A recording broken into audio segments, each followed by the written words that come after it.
Leadership, wow, it's an important topic. But today I want to talk to you about leadership in a slightly different way and think about leadership of your own life rather than that maybe of a company or a sports team, for example. And to start with, I want you to meet my friend Svetlin. Svetlin is from Bulgaria, and I met him at the Web Summit, which is a conference for people interested in all things about technology. And the thing about Svetlin is he loves to windsurf. So he spends 8 months a year in Bonaire in the Caribbean, escaping the harsh and sometimes very cold European winter. And he windsurfs every day. And then in the European summer, he comes back and he spends some time in Turkey and Bulgaria, but also still taking time to pursue his passion of windsurfing. And you're probably thinking, like me, when I met him, like, wow, what a life, something that most of us would dream of. But how does he do it? And how does he afford it? And the question many of you all have is, doesn't he have a real job? And we'll come back to that a little bit later. But to start with, I'll just let you know a bit about me. I'm Gurmej and I run an events company. And my company has organised events all around the world, from conferences to team building events to Christmas party. And this is me and my team picking up an award a few years ago at the UK Event Awards for organising the UK's best Christmas party. So what does an event company do? Well, a company, let's say for the sake of argument, Nike, would come to a company like mine and say they want to put on an event to engage, say, more young people in their product, and they'll tell us the budget and ask us to organise it. So that could be finding a venue, making sure that the catering's organised, the lighting, the sound, everything that is part of the whole elements of putting an event together. And we take the event from conception, from just an idea, and make sure it happens and runs smoothly.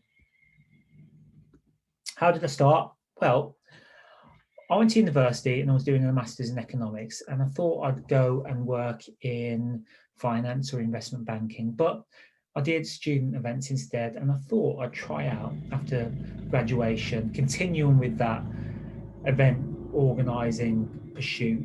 And I took a year out and I'll continue from there. And I'll be honest, I had no idea what I was doing or how to set up a business or what corporate events, for example, were.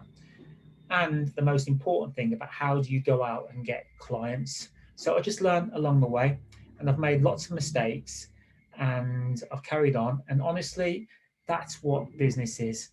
And that's how I've run my business since. And it's a bit like what you might do in science, where you formulate, you test, and you evaluate. And it's a continuous loop of improvement. And this is something that some of the top companies in the world work to do. They formulate, they test their assumptions, and then they evaluate. Google, Facebook, and many of the top tech companies in Silicon Valley use this kind of methodology to become better. So it could be something that you apply to playing a sport or learning an example. So now let's move on to leadership. What is it? You see, for me, there are two key elements of leadership. First of all, you have to be able to listen, take things in, listen to people around you, those who give you advice, listen to podcasts, teachers, and also read. But what distinguishes leaders from the majority of people are that as leaders, you ultimately have to make decisions, you have to make choices. And sometimes your choices can make money, sometimes they can cost your company a lot of money, sometimes it can make you popular, sometimes it can make you unpopular. I mean, if you think about some of the decisions that governments around the world have had to take in the last 12, Siri's just gone off there, 12 months, they've cost lives and sometimes livelihoods as well.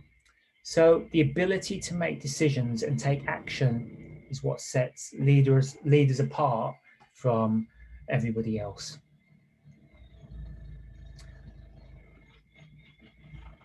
Leadership's also a bit about planning. And as a leader, you can have the best laid plans, but you have to adapt. So 2020, I had lots of plans for my business, but then guess what? COVID happened, and those plans went away, and there were no events. So I had to learn to adapt very quickly. It was a very tough 12 months, and it continues to be so as we're sitting here in March 2021. But I had to adapt and diversify. And we, for example, instead of doing Christmas parties, which we normally do for our clients, we put together Christmas food hampers. So our their staff could have virtual Christmas parties and still have a bit of a buzz and something to look forward to at the end of the year. So going back to choices and leadership, for me, the most important type of leadership is the ownership of your own life. I feel it's the biggest opportunity that presents itself to you. And right now, you have more opportunities than ever, any other part of history. And you're not going to live in a world where you're going to lack information or access to any information. And I love this quote because it says that if more information was the answer, we'd all be billionaires with six packs. It's by a guy called Derek Sivers. And what he's trying to say is that ultimately you're never going to fail because the information wasn't there. I mean, if you wanted to go on YouTube now and learn how to do open heart surgery, I'm pretty sure you could learn how to do it, but I wouldn't recommend it. You'd obviously need to go to university and have some training for that. But what I'm trying to say is that there's information to learn to do pretty much anything out there right now. And you can do it sitting on your phone.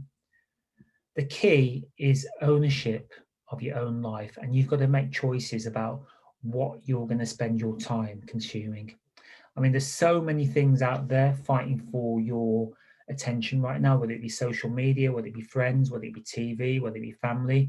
And as leaders of the future, you'll have to sacrifice time on one thing to do another thing. So it could be spending time making videos on TikTok, which is great, or studying an extra hour, or spending that hour working out, or writing a business plan. Now, I'm not saying that any of those are more or less important than the other, but you've got to work out what is the best use of your time to really get you to where you want to get to. It's easier than ever to start a business. You don't need money, and you can pretty much do it from your mobile phone. You can sit in your bedroom and you can start a business. And when I started about 15 years ago, the cost of setting up a website, getting servers, office space, staff were very, very expensive. And these days, there's a lot of things that technology can do that you don't necessarily need staff for anymore. You don't need servers. You can put your information in the cloud. And if COVID's taught us anything, we don't necessarily need office spaces. I mean, I'm sitting in a home office in my house at the moment, whereas this time last year, I'll be sitting in my office in Wolverhampton. And that brings me back to my friend Svetlin. He's what some call a digital nomad, or he would call himself more of a nomadic entrepreneur. Basically, he can live anywhere in the world and run his business from his laptop, and then spend the rest of the time going windsurfing. So Svetlin does a lot of work around Google advertising for some of his clients, and he also does some training courses as well. And that's absolutely possible. It's not a fantasy. So if that's what you want to do, and you want to go and live somewhere else in the world and create a side hustle or a full-time hustle, it's 110% within your grasp. And what I would say is that no matter what your qualifications are, no matter how well, or if you don't quite get the grades that you want to get, the most important thing is to be happy, because no money, no qualifications, no job is ever going to guarantee happiness. So you may as well spend time on your passion and pursue a career that you feel passionate about. and do something that makes you really and truly happy. So you'll want to get up every day and feel like you're doing something purposeful and something that you can really get stuck into, because I promise you, in the end, your passion will shine through. And if you're really good at it, you can make it into your own business. And value your health, because if you've got your health, then everything else is possible. So, my challenge to you is think about what you really like doing. Is it playing an instrument? Is it drawing? Is it teaching others maths? Is it cooking? Is it cars? Think about how you could turn it into a business. Do some research and then see what other people are doing in that niche and making money from.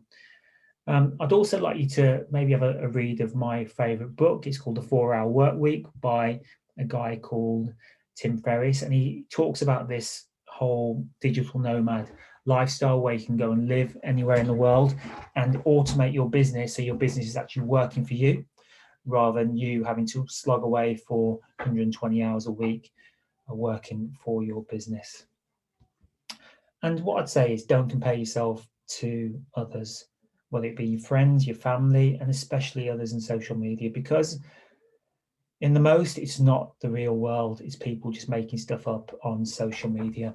And be unique, and that's what will shine through. And don't worry what other people think about your uniqueness. And this is from the first or second richest man in the world, whatever, Jeff Bezos. And this is one of his quotes: if you absolutely can't tolerate critics, then don't do anything new or interesting. So I'll leave you with that. Good luck with whatever you're doing. And I look forward to seeing some of your fantastic businesses and pursuits in the future. Thank you.